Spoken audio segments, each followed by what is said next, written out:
Oi no rai e tiwi rongo rā koutou, hei a pōpō whakarewa hia ai e te kāwanatanga. Ngā whakarerekētanga ki te ture takutai moana.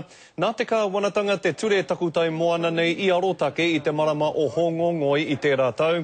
Tuatahi kei te whakaritea e rātau he wā tāpai kōrero, a ko tahi marama noi ho te wā ki te iwi whānui, ki te whakatakoto I o rātau whakaaro.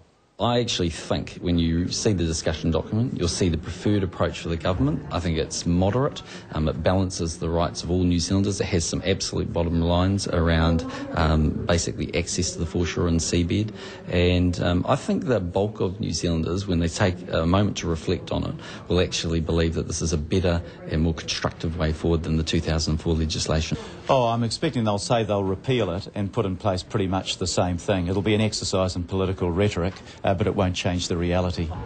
I te tau 2004, ka whakamanahia e te kāwanatanga o Reipa, te ture takutai moana me te aha, nā taua ture I riro atu ai I te karauna te mana ki ngā takutai moana huri noa I Aotearoa.